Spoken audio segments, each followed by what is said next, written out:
So there's a couple of things that are unique about my service assignment. One of them is I actually serve at 2 schools. So I co-teach lessons with Sarah at her school 2 days of the week, and then I lead lessons at my school 2 days of the week. Another thing that's kind of unique about my service is I have a 9-year-old son who's in the 4th grade at my primary school. And he's been a student at that school since he started school in pre-K 3. So I was a part of the school community as a parent before I came in as a service member. So for 6 years I had a first-hand look at the awesome work that this network of people do with these kids. They're really great at what they do. Most of them are formally trained and have degrees in education. So of course that put no pressure whatsoever on me coming in with 1 week of training from national orientation, having to jump right in and teach lessons. Not saying that our FoodCorps training isn't great, because but before that, the only experience I had teaching children was as a boxing coach and as a dad. So, coming into my service assignment, my primary goal was to have a positive impact on my community. And I hope that that would lead to an overall better quality of life for the people who live there, which is also the reason why I've been a boxing coach for the past 13 years.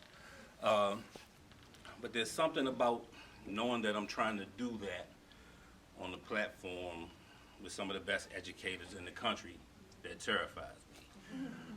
So, through my interactions with children, I learned that they come with a built-in radar, and the radar is proficient in detecting 2 things: pushovers and frauds. Now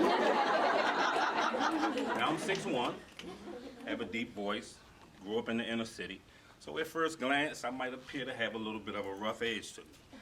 But the truth is, when it comes to children, I'm a complete pushover, and they know it right away.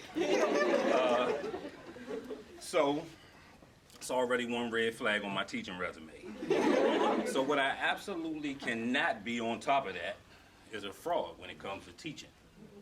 So, and they know what a real teacher looks like. I know this firsthand. So, each week leading up to my lessons, my anxiety is through the roof. I'm under an enormous amount of pressure. And I'm fully aware that this pressure is self-imposed, but it's pressure nonetheless.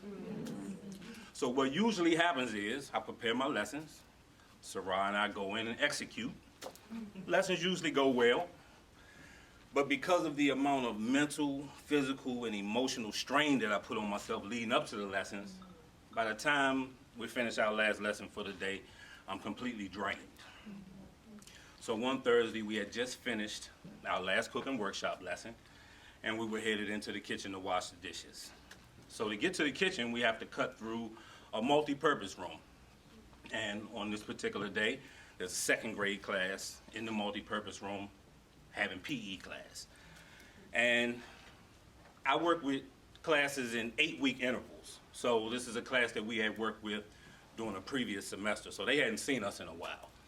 So as soon as they spotted us rolling in with our dirty dishes on our cart, they started screaming our names, and with reckless abandon, the whole class ran across the multi-purpose room and surrounded us with the most loving group hug that I've ever experienced.